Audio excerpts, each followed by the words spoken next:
Смотрите, Галатам 6 глава, 7-8 стих.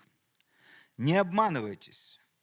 Бог, если Библия говорит не обманывайтесь, это значит что? Мы можем обмануться. Так ведь? Не обманывайтесь, братья и сестры. Не обманывайся. Вы понимаете? Бог поругаем не бывает. Что посеет человек, он обязательно это пожнет. То есть, друзья, Бог еще в Бытие сказал, сеяние и жатва я не отменю. Это не вопрос только вот физического сеяния. Что ты сеешь? Ты сеешь непослушание? Ты что-то пожнешь.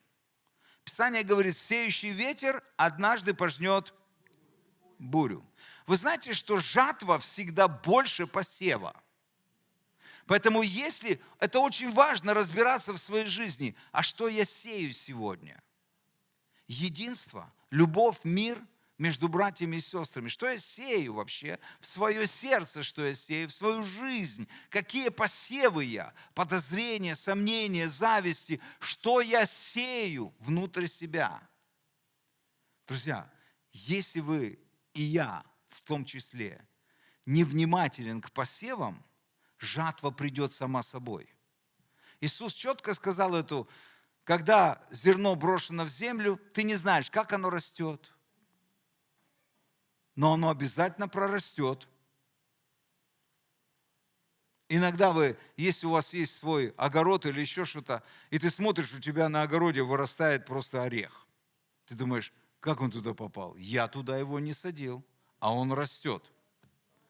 Почему? Кто-то ты его туда бросил. С клюва кого-то это все, понимаешь, да? Оно выросло само собой. Кто-то посеял. Кто-то может посеять подозрение в твое сердце. Кто-то может посеять сомнения в твое сердце по отношению к Богу, по отношению к церкви, по отношению к лидерам, по отношению к пастору, к братьям, сестрам. Кто-то может прийти и посеять. Если ты невнимателен, это даст плод. Не сразу, со временем. Точно. Все. Вы поймите, сеяние и жатва работает. И Библия говорит, что Бог поругаем не бывает. Что посеет человек, то и пожнет. И дальше очень важно. Сеющий плоть свою, от плоти пожнет тление, разложение, смерть. Тление – это смерть. А сеющий в дух, от духа пожнет жизнь вечную. Вот что я сею? Жизнь или смерть внутри себя? Что я сею? Друзья, жатва придет потом. То, что мы имеем, я всегда повторяю это, то, что я имею сегодня, это не свалилось с неба. Это то, что ты посеял вчера. Ты имеешь сегодня то, что ты посеял вчера. Мы очень часто обвиняем людей в том, что вот у меня такая жизнь, вот там власть, и то, другое, третье, четвертое. Послушайте, ты имеешь сегодня то, что ты посеял вчера. Всякое недовольство той же властью. Почему? Ты посеял. Ты принял. Кто-то посеял это внутри тебя. Угу. Сеющий в дух, от духа пожнет жизнь вечную. Поэтому нам очень важно, чтобы мы смотрели, что мы сеем. Потому что если мы живем по плоти, вот если мы не разбираемся с этим, я же Америку вам не открываю, вы знаете все эти места Писания. Римлянам 8 глава, 5-8 стих, да, там написано так. «Ибо живущие по плоти о плотском помышляют, а живущие по духу о духовном. Помышления плотские, то есть размышления, мысли, суть смерть, а помышления духовные – жизнь и мир. Потому что плотские помышления – это вражда против Бога. ибо закону Божию не покоряются, да и не могут. Поэтому живущие по плоти Богу угодить не могут. То есть, если я не разбираюсь с теми желаниями внутри себя, если я потакаю этим желаниям, мыслям, образом, сплетням, тому, что входит в меня, друзья, я перестаю угождать Богу.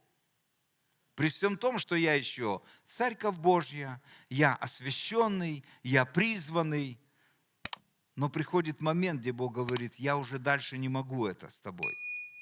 Ты должен вырасти, ты должен начать разбираться, ты должен взять ответственность за свою жизнь, за мысли, за действия, за поступки. Ты должен взять ответственность. За твои решения ты должен взять ответственность. За твои взаимоотношения с близкими ты должен взять ответственность. Вы понимаете? Потому что вы заметили, дети ответственности ни за что не берут и не хотят. Дети, они безответственны. И для детей это нормально. Так ведь? Они не берут ответственность кормить себя, поить себя, одевать себя. Так ведь? Мыть себя они не берут. За них берут ответственность родители. Но приходит время, когда нужно взрослеть. Так, параллель провожу. Угу. И смотрите, здесь же, Римлянам 8 глава, 12-13 стих. «Итак, братья мои и сестры, мы не должники плоти, чтобы жить по плоти. Ибо если живете по плоти, то умрете. А если же духом умерщвляете дела плоти, то живы будете». То есть это говорит, мы должны взять ответственность, разбираться, о чем мы думаем, какие реакции производят те или другие ситуации в нашем сердце. Люди в мире вообще об этом не думают. Они просто живут самотеком. Да? Есть и есть, получилось и получилось, поссорился, поскандалил. Сегодня друзья, завтра враги, какая разница? Жизнь продолжается, живем. Вы понимаете? Но у нас не должно так быть. Мы должны быть внимательны к тому, что происходит в нашем сердце. Аминь. Мы должны быть внимательны. И заканчивая, хочу прочитать еще 10 мест Писаний. Кто сказал аллилуйя? Аллилуйя, молодец, брат, ты самый святой просто. И это была проверка. Давайте мы откроем Галатам 5 главу. Галатам 5 глава, и я прочитаю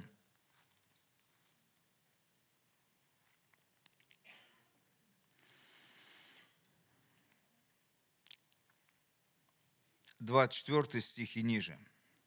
«Но те, которые Христовы, те, которые принадлежат Иисусу Христу, что они сделали? Распяли плоть со страстями и похотями». Распяли – это значит уничтожили, разобрались, умертвили. Если мы живем духом, то по духу и поступать должны. А что значит жить по духу? Это культивировать внутри себя характер Иисуса Христа. Мы на пути, мы освящаемся. Почему нам нужна церковь? Вне церкви вы никак не можете воспроизвести характер Иисуса Христа. Вы не воспроизведете плод Духа.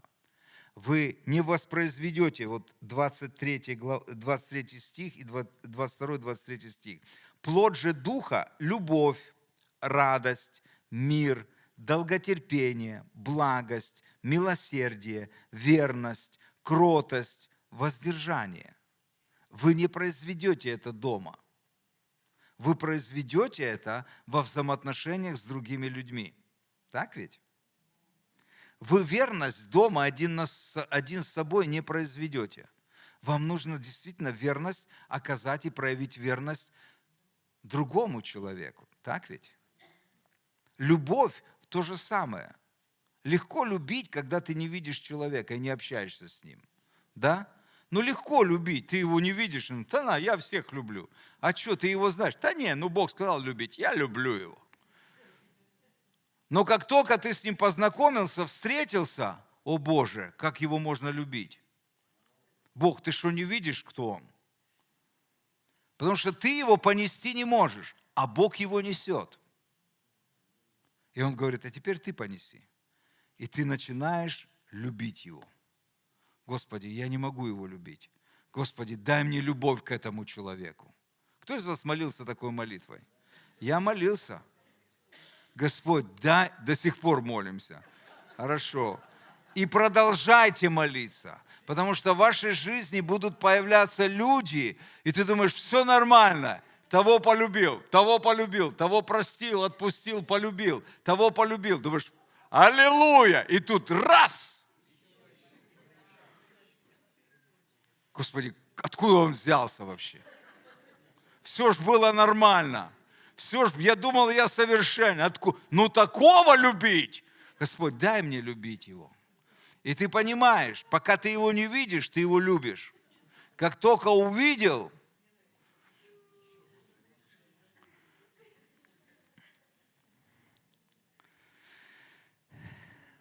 26 стих.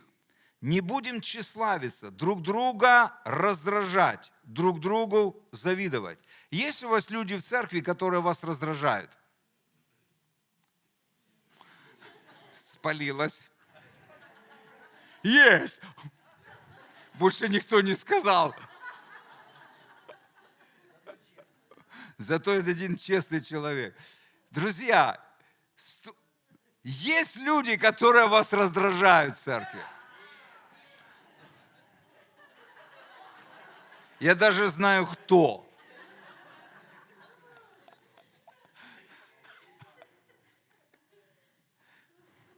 Что говорит Писание?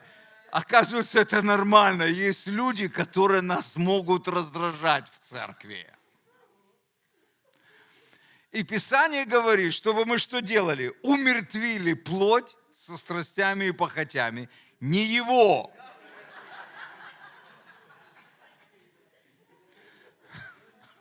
Потому что мы говорим, сейчас мы разберемся. Раздражать он больше меня не будет, я его выживу. Я выживу его просто. Хорошая проповедь, оказывается.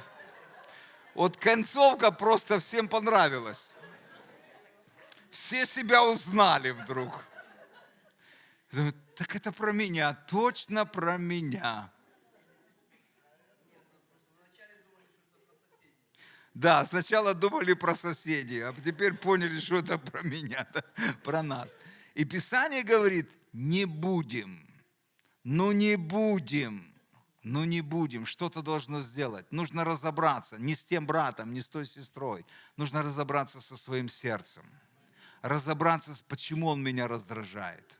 Почему он меня раздражает? Бог, ты же видишь, Бог, измени его. Знаете, это неправильная молитва. Пожалуйста, не колдуйте в церкви, потому что там есть дела плоти, колдовство. Господь, поменяй его. Почему? Чтобы он мне понравился. Чтобы я его полюбил, чтобы он меня не раздражал. Это колдовство чистейшей воды. Я удивляюсь, но некоторые в церкви так молятся. Господь, измени его. И мы понимаем, что мы желаем, чтобы Бог изменил его в тот образ и в то подобие, которое бы мне, дорогому, понравилось. Нет. Правильная молитва. Бог, измени мое сердце. Измени, дай мне любовь к этому человеку. Убери то, что раздражает. Господь, измени мое сердце. Научи меня любить. Научи меня снисходить. Меняй меня, Господь, по отношению к моему брату, по отношению к моей сестре. Меняй меня, Господь. Вы понимаете? Бог никогда не будет менять по твоим и моим молитвам какого-то другого человека. Мы должны измениться. Очень часто я повторяю, если вы хотите, чтобы кто-то изменился, изменитесь сами. Если вы хотите, чтобы кто-то изменился, изменитесь сами. И вы можете это сделать, приди к Богу, говорит: Господь, меняй мое отношение и мое сердце по отношению к этой сестре, к этому брату и так далее, и так далее, и так далее. Измени, Господь, мое сердце. Вы понимаете, друзья? Вот такая проповедь сегодня была. И что вы будете с этим делать, когда вы 15, 10, 20 лет уже верующие? А все равно это есть. А все равно никуда не уходит. Друзья, это дела плоти. И мы должны что-то с этим делать. И мы должны попросить у Господа, чтобы Он менял нас. Аминь. Чтобы Он менял нас. Поэтому давайте встанем на наши ноженьки и помолимся Господу. Господь, мы благодарим Тебя. Мы не были достойны, но Ты сделал нас достойными. Достойными Твоего присутствия, достойными Твоей крови, Твоей милости, Твоей благодати. Ты сделал нас достойными через жертву Иисуса Христа. И мы просим Тебя, Господь, пусть Твое достоинство, оно совершает нас, изменяет нас. Господь, мы осознаем, что мы слабы, и нам нужна Твоя помощь. Господь, я прошу Тебя, меняй нас. Ты знаешь нас совершенно. Ты знаешь нас лучше, чем даже мы сами себя. Господь, пусть Твой свет приходит в каждый уголок нашего сердца.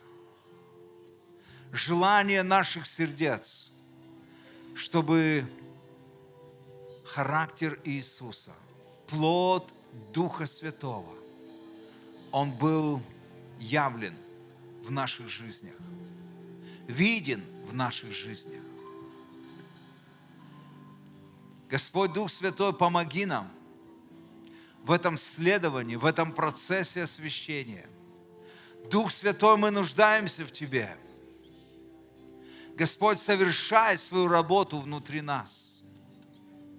Пусть Твой свет приходит. Господь, посмотри, не на опасном ли мы пути, и направь нас на путь истины. Господь, от тайных моих очисти меня, от умышленных удержи раба своего, чтобы не возобладали мною. Тогда я буду чист от великого развращения и падения. Пусть слова уст моих и помышления сердца моего будут всегда благоугодны пред Тобою, Господи, твердыня моя и Спаситель мой. Мы полагаемся на Твою благодать, не на свою силу, не на свои таланты. Мы полагаемся на Твою силу, на Твою мудрость и на Твою благость к нам. Спасибо Тебе, Господь, что до этого места Ты довел нас, и Ты сохранил нас. По милости Твоей мы не уничтожены. Продолжай миловать нас. И я благодарю Тебя, Господь, что Твоя милость, она обновляется каждое утро. Мы нуждаемся в Твоей милости. И я благодарю Тебя, Иисус. Ты любишь миловать. Господь, мы Твоя церковь, мы Твои люди. Благослови нас и сохрани нас для Своего вечного Царства. Аминь. Давайте дадим Богу славу. Аллилуйя. Иисус, Ты самый лучший. Слава Тебе, Господь. Мы продолжаем следовать за Ним. Мы продолжаем следовать за Ним. Аминь. Пусть Бог благословит эту предстоящую неделю ваши дома, семьи. Господь, храни наших родных и близких. Благослови наших детей, наших внуков. Господь, я прошу Тебя, чтобы Ты хранил нас от всякого зла. Храни нас от лукавых и беспорядочных людей, Господь. Я прошу Тебя, пусть в каждом дне предстоящей недели будет Твоя мудрость с нами, будет Твой совет. Веди каждого из нас, Господь, и дай нам исполнить то, для чего Ты призвал нас. Совершай свою работу в нас и через нас. Являй себя, Господь. Дай нам смелости быть Твоими свидетелями в каждом дне. Являть Тебя через чудеса, через знамения, через свидетельство, через жизнь. Господь, благослови неделю, которая грядет. Благослови и сохрани нас. Мы благодарим Тебя за все.